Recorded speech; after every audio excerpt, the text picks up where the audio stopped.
Hi there. Welcome to A Smaller Life. My name is Saskia de Feiter, and I'm really happy that you're willing to lend your ears to me for about half an hour this time. This episode is a little bit different. It's a conversation between me and Kathleen Kettles, one of the most enthusiastic members of the Yavol community, and a podcaster herself. Her podcast, In Conversation with Kathleen, is all about how her guests define success. I was invited, and I love the atmosphere of this conversation so much that I wanted to share it with you as well. If you're struggling to get your work done, if you don't know how to find balance and where to go next in your business, I hope you'll find this conversation inspiring. The main topic is my motto, progress over perfection, and we'll be discussing the importance of embracing imperfection and focusing on progress rather than perfection. It's easy to get caught up in striving for the perfect everything in all areas of our life, but it can often lead to anxiety, self-doubt, and inaction. Instead, we'll be exploring ways to take action towards our goals, even if it means making mistakes along the way. We'll discuss the value of surrounding ourselves with a supportive community, celebrating our accomplishments, and being proud of how far we've come, even if the journey was difficult. Additionally, we'll dive into the impact that we can have on others by sharing our knowledge and experiences and being open to learning from them as well. I get a little bit more personal in this one, so I hope you like that. Grab your yarn, your needles, or your dog, or your laundry, or whatever you want to do, and enjoy our talk. Have fun! Hi, my name is Saskia. I've got over a decade of experience in running a small business in the needlecraft industry, selling, pattern and product design, teaching, and running a needlecraft school. As a small business owner, you're in charge of everything: branding, marketing, selling, promoting, and cleaning the loop. I'm educated in marketing and photography and learned to do everything else on the job. I'm obsessed with the healing magic of crafting and the power of community, and I'm determined to lift our scene up for the world to notice so they can step away from fast fashion.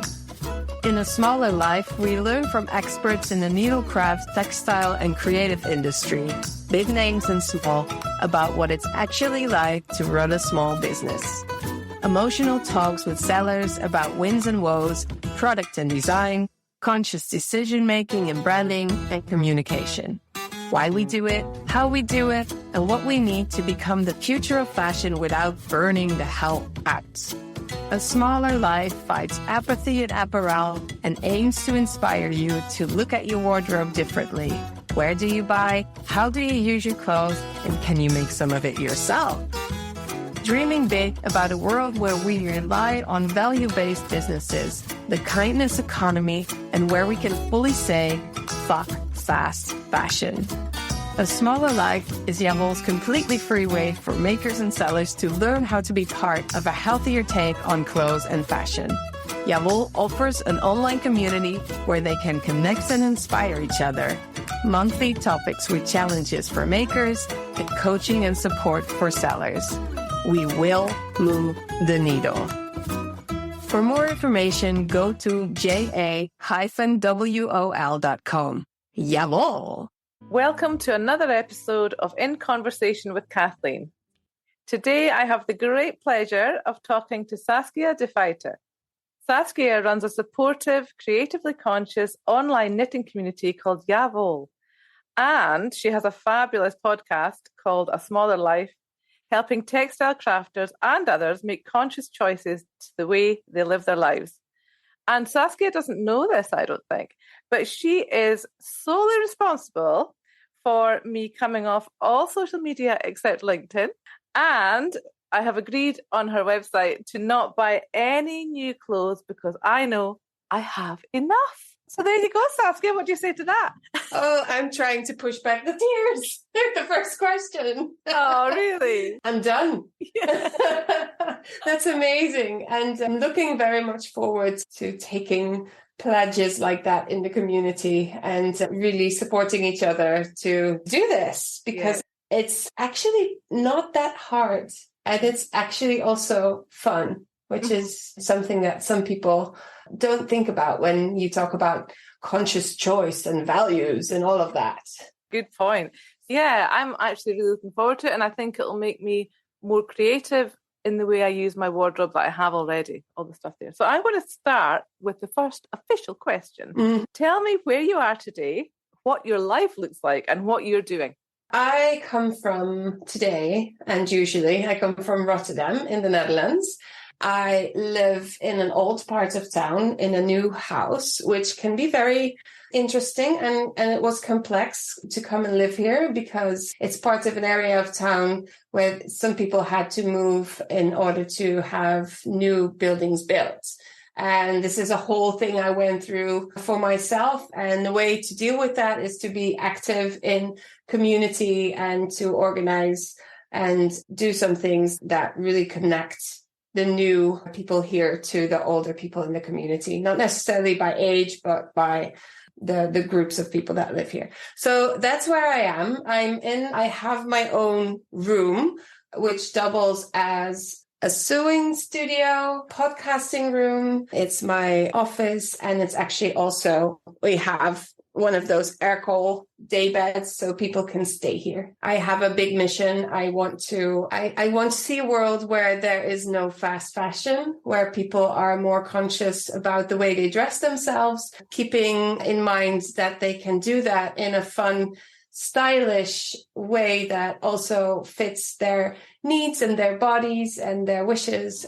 This is the vision, and I do that by offering a platform for makers as well as sellers. So people that are in the crafting and textile community. There's a podcast. There is an online community in which we together work towards building that more conscious wardrobe. And I also have a program that is called the BBBC with an extra B. It's the Building Better Businesses Circle, where I am not necessarily a coach, but a teacher and a guide. And in terms of having the people that started their business in craft from a passion, most of them start from passion or from art school, and they don't have an education in business and marketing and all of those words that they usually think are really dirty words. Money. Oh my gosh, money. I've built a program from the ground up, from the questions they ask me, that helps them to be more visible and look at money and branding in a way that can make their business fit their values and needs, because they need the energy to move forward and to make changes in the world. So that's the big picture. Yeah, you create so much good content. I just love it. So looking at all of that, what does the word success then mean to you?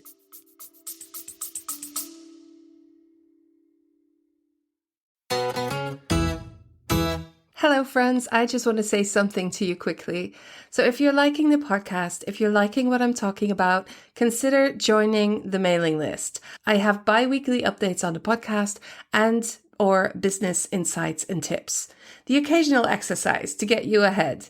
If you want to actually talk to other business owners about the things that I talk about here on the podcast, why not become a Yavol community member for as little as €8.50 a month? That's like buying me coffee and a croissant. But don't do it for me though. Do it for yourself, because I promise that you will get something out of it, either the emails and or the community. So you can either go to the show notes or sign up through yavol.myflowdesk.com/patternshift. I hope you'll join us.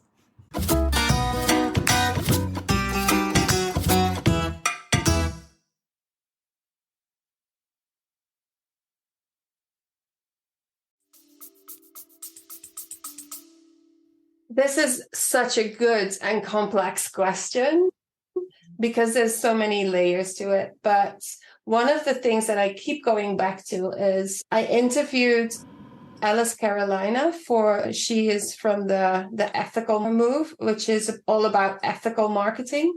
And she asked me, if somebody solves your problem today, would you be sad or happy? Like the solving the problem of no fast fashion in the world tomorrow.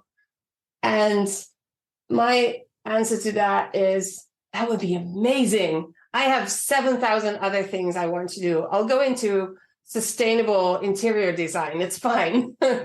Fast fashion is out of the world. Great success. So success is not necessarily connected to me. When I am successful, I think it can be so small. It can be completely at the other end. Like you saying, I stepped away from social media. I'm so happy about it. Inspiring people is the middle. So if there's small things, huge, big things, I think the middle is inspiration. And for the longest time, I thought that was naive, or inspiring people to make better choices might be taking the moral high ground. I've changed my view on that because I was inspired by somebody that gave a talk about inspiration. And I thought, it's just the way you look at it. I just don't want to be a glass half empty kind of person.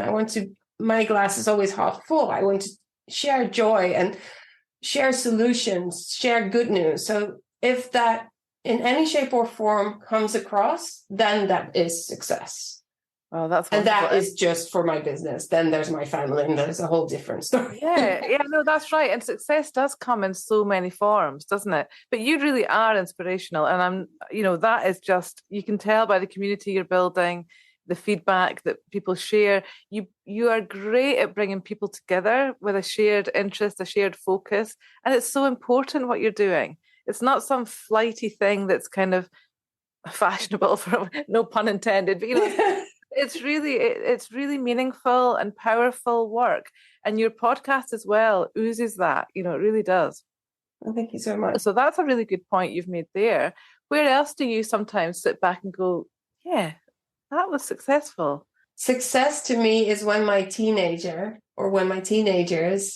share their feelings with me as a parent, because that makes it possible for me to support them in the best way that I can. They have to deal with so many difficult things. And if they kind of close up and go inside, that would be so hard for me as a parent. And they still snuggle up to me on the couch, and they still share their issues with me and their problems and their journeys and challenges. And in this moment, that is success. I think it's bigger than all the other things I said. Absolutely. I completely agree with you on that. On the other end of that, success is also embarrassing my teens. Oh, absolutely. High five. I love to do that. It's like my favorite thing to do. I don't get much chance to do it, but whenever I can, I like to make loud bird noises whenever we're outside. Brilliant. Oh, that's a good one. I might try that. It's brilliant. So with regards to the work side of your life and the success associated with that, how did you get to this point? Knuckling down, I think, not giving up. With anything and everything, I've always followed my heart first. And just recently, I figured out that it's not always my heart, but my gut. So I have 3 things that I base my decisions on: my head, my heart, and my gut. And my gut, is quite literally always in action. We don't need to go there, but it does really tell me when I'm nervous or when I am not comfortable with something. And not being comfortable can be good. But going back to your body and listening to your body is something that I've taken very seriously in the last couple of years. When you ask me, how did you get where you are? There's a lot of just pausing and being honest to myself. Whenever I need to be honest with myself, I go to my gut. My heart will tell me if I love it or not. Like I will feel this. I mean, it's a feeling of new project. It's like whoo, and then my head usually is not super active. The head is when it is more of when it comes to money or things like that. But it's usually heart and gut that do the deciding. And those are important tools. Other tools are being allowed to be messy and taking action in a way that is not perfect. Are you ready to take your fiber or needlecraft business to the next level? Look no further than the Business Circle program offered by Yavol. Our program is designed to provide you with the tools and resources you need to stand out from the crowd, organize your shit, and plan for a holistic business that's not just about numbers, but it's not about numbers either. From community-driven momentum and accountability to hands-on exercises, we've got you covered. The second cohort has now started, and by subscribing to our newsletter, you'll be the first to know when the new cohort starts. Don't miss out on this fun but real opportunity to elevate your business to new heights of success and splendor. One way to start to get more focus is to download the Core Focus Compass to quickly define your business and get started on a more focused way to work. Because more focus is less overwhelm, and I know how overwhelmed the small business life can get. Visit our website at www.ja-wol.com/pages/businesses to download the compass and subscribe to our newsletter. Let's move the needle together and take your business to the next level. See you there.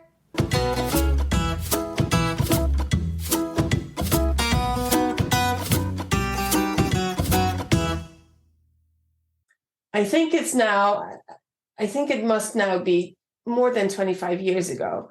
I ended up in therapy because multiple reasons, but also because I was too perfectionistic. Like my perfectionism was in the way in every aspect of my life. So I went through this phase or period where I went the other way. Everything was chaos. And there's this aspect of me as well. I'm also kind of finding out, not diagnosed, but I'm definitely neurodiverse in different ways. So on that journey as well.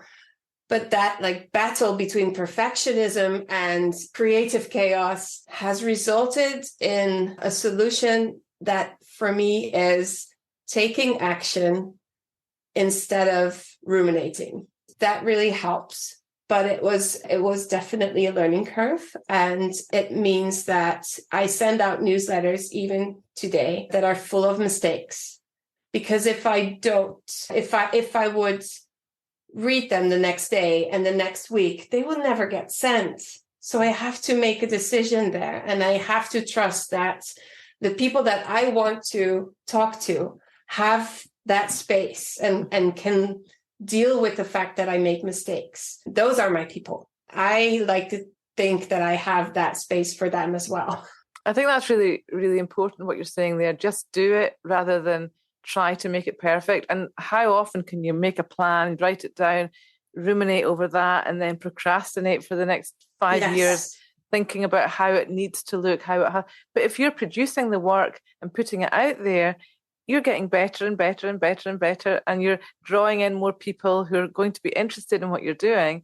And nobody cares if there's a comma missing or a spelling mistake, because the content is full of volume and insight and great content, and that's all that matters. So the imposterism, I've heard from a good friend that it's not a syndrome. The imposterism is definitely in my life a lot, but I battle it with those tools and with knowing that taking action is my main strength. And what I now have learned that when I start to overthink things, I should really just do something. And once I start doing, I'm enjoying, and I'll move forwards. And moving forwards and not being so perfectionistic also saves a lot of time. Okay. So you grow faster. Yeah. So that kind of ties in with my next question, which was, what was the biggest obstacle or obstacles for you to overcome to get to this point? So I guess the perfectionism and getting some therapy to help with that, and being messy but getting it done. that's part of it. Have you got any other obstacles that you can think of that were in your way? The main obstacle is just me, basically, and the way my mind talks to me. So just being mindful of who I am and what I need, and learning about myself and building a space for myself in which I can thrive. It's definitely a huge privilege in a way that I've been able to do that. I found out a couple of years ago that I have a heart condition. I got surgery for that. And that kind of, like those things tend to do, really makes you think about the way you live your life. And we do have 2 incomes in this family, and it's enough. It's more than enough. That is privilege. But I mean, if you are in that situation, you really need to take responsibility, I think. And you do that in terms of living a more sustainable life, the more things that are more expensive. You really need to choose if you have the ability to do so. And for me, it's the same thing. So now I've built my working day in a way that is sustainable and healthy for me. The mornings are for exercise because I've figured out that I can do exercise in the morning, not at night. I'm done by 4:00. The switch is off. And then so I do exercise in the morning, or meditation, should do more of that, note to self, or journaling, just taking care of me, or crafting for that matter, taking care of me. In the middle of the week, I have a day off where I do more crafting or whatever I want, studying. I love to learn. And then I have a part-time job. I know what I need to be able to focus for longer periods of time. And I've had the opportunity to figure that out. And COVID was a big help in that perspective. So this helps me to do more in less time. And this whole journey has helped me to build a program for business owners, creative business owners, to show them how they can make use of those tools, even if they're not neurodiverse, or even if they're a lot different than me. The things that I've learned can really help them to be more focused and grow their business. Brilliant. That's really, really fascinating. And I think the neurodiverse thing is such a double-edged sword, because actually it can lead to so much creativity and diversity, and taking your experiencing and creating the BBBC. It's brilliant. So we talk a little bit there about the biggest obstacle was you said yourself. And I want to ask you then, the internal dialogue through the tough times must have been kind of relentless. So what did you do to quieten or silence that? Was that through meditation and through the crafting and having those times? Crafting, mostly crafting. And actually exercise. I have always done a lot of that. I'm a big woman. I like to use the word fat myself because there's no value. There's just fat, non-fat, whatever. I always done a lot of sports. They never resulted in a lean body, but they definitely result in a quiet mind. So there's that. And the crafting and just having projects to really kind of bite down and get the focus that calms me down. As I said, I love to learn. It sometimes kind of switches over into procrastinating learning. I'm like watching courses instead of working. But there's holding fiber and stitch by stitch by stitch, just calming down really, really helps. And then also, I just made this beginner scarf, like what people would call a beginner scarf, just knit stitches, the basic knit stitch. It's not hard, but sometimes that is just what you need to just have a rhythm going. Yeah, I agree. That's great. So did you always know that you would succeed? Did you always have that background knowledge? No, right. Definitely not. Right. But I did have the fire. I didn't believe it for a long time, but the fire that I wanted to make a difference was always there. And I remember I wrote a rap about environmental change when I was 12. When I think it was about 12. It's when the nuclear disaster happened in Russia in Chernobyl. And it was a big part of my life. I've always been super focused on things that were unequal or things that weren't fair, in my opinion. And I didn't get much space in the family where I grew up to be myself. I was always too emotional or too, I don't know, crazy creative. But there was always a fire that wanted to tried. Yeah. Yeah. It certainly is about breaking through, isn't it? And you've certainly done that. So if you witnessed a friend going through a similar journey, looking at where you were, what you've come through, and where you are today, 2 questions. What would you think of them? And what would you say to them about what they've experienced and where they are now? I love that question, because that's what I say to people, but doing it yourself is a whole different matter. If it was a friend, I would be their number one fan. I would be consuming every little thing that they did because I thought they were awesome. It's so weird to say, because now I'm thinking of the friend and I'm also thinking of myself. It's really strange. Yeah. And what was the second part? What would you say to them about what they've experienced and where they are today? So from the difficult stuff through to now. I would say you should be, can I swear? Yes, you can. You should be damn proud of yourself for getting here. And yes, you should have a party every day, just celebrating where you've gotten to through all of the hardships. So I didn't even talk about the hardships and the really hard things that have been part of my life, but I have come a long way. So I would say to them, party every day. That's brilliant. I love that. And, you talked about if your friend was doing it, you would take every bit of content they create and you would soak it up. That is what I'm like. This morning when you posted that 14-minute audio on the group and the website, I was like, oh good, I could listen to that while I do my yoga, and I absolutely loved it. I was like, oh yeah, oh I'm with her, oh yeah, I know what she's saying. I love that so much. So yeah, I'm waiting for that little, when I see that little sign in the box that there's been something posted on Yavol community, I'm like, okay, who's it from? Who's saying what? What's happening here? Let me have a look. So you've been such an amazing member. I know that there's a bunch of people that are shy. Community is about sharing and offering what you know to somebody else.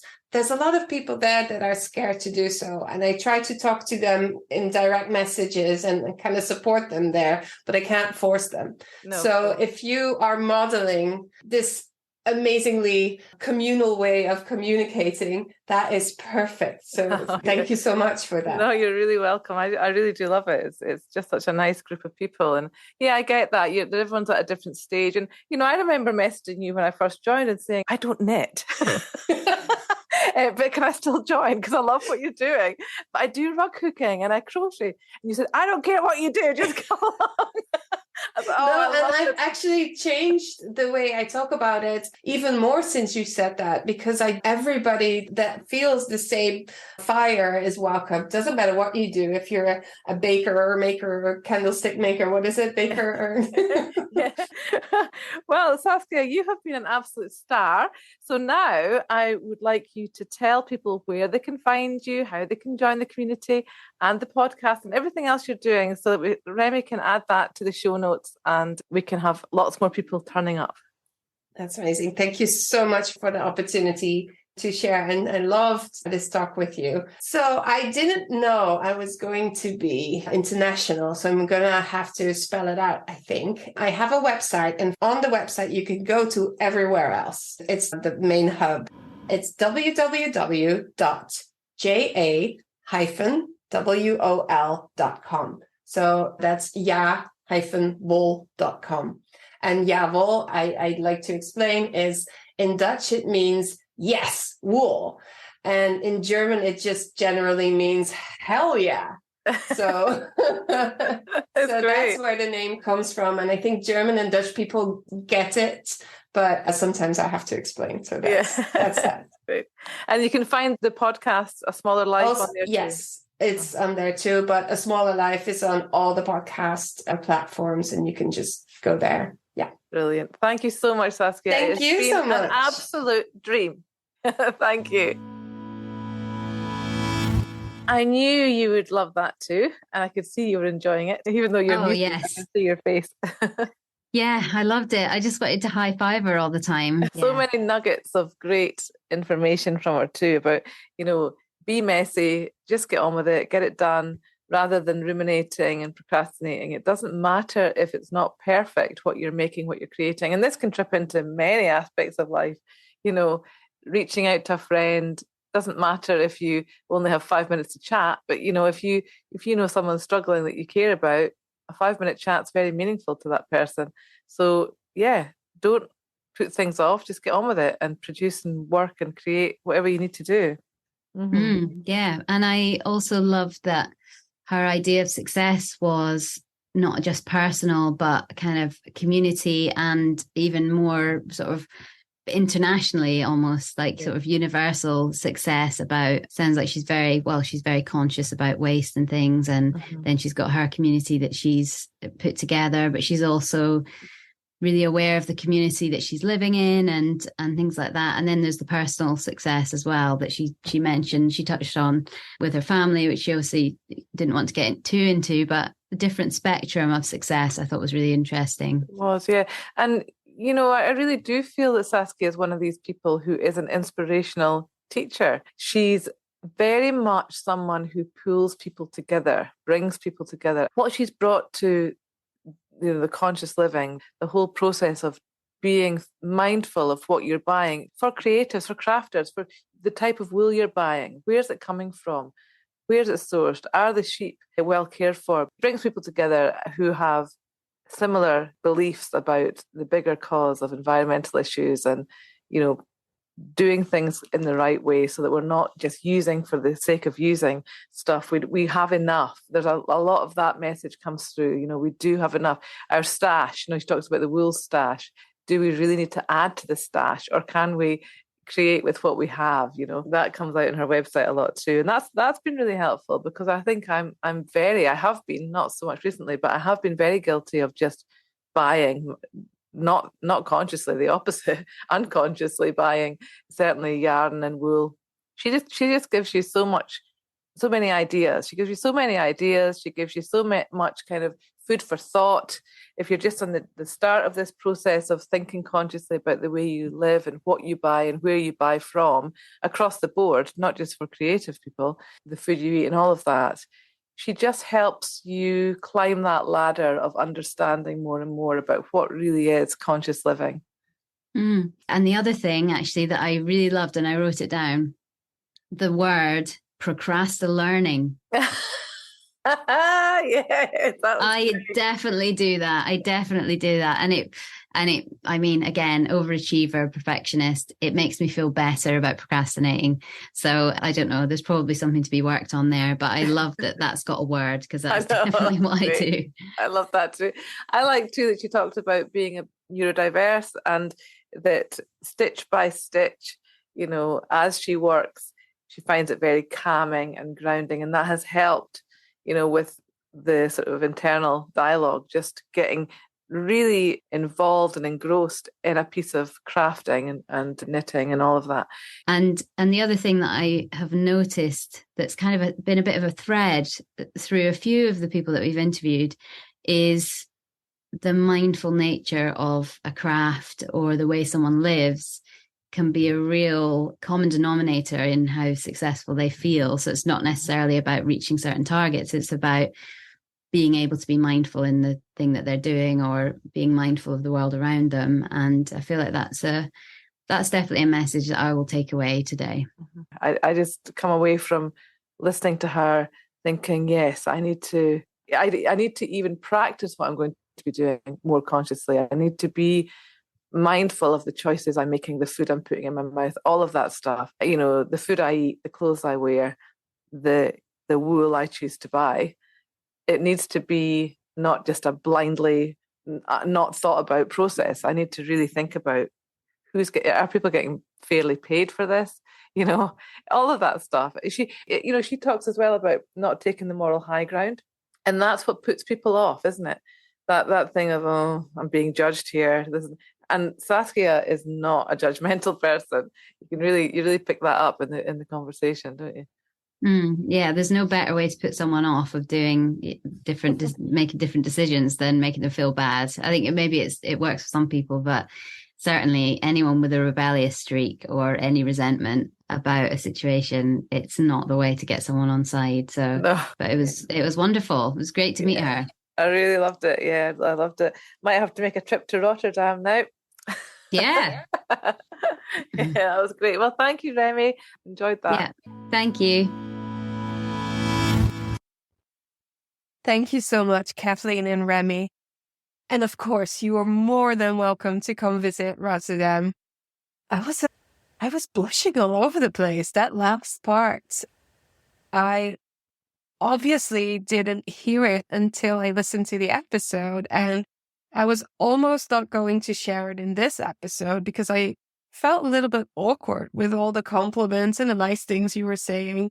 But we all need to give and receive, and that's what I teach and offer in our community. So this time I will receive all your compliments and say a warm-hearted thank you for all that you said. And listener, I hope you know what I mean when I say I love the vibe of that conversation so much. If you want to get more of that vibe, go to In Conversation with Kathleen. It's Kathleen's podcast, and Remy will be there too. They're such a great duo. She's such a natural interviewer, and I love how she talks to her producer, Remy, who's also one of her children, and really figures out what's going on in the conversation. Love it.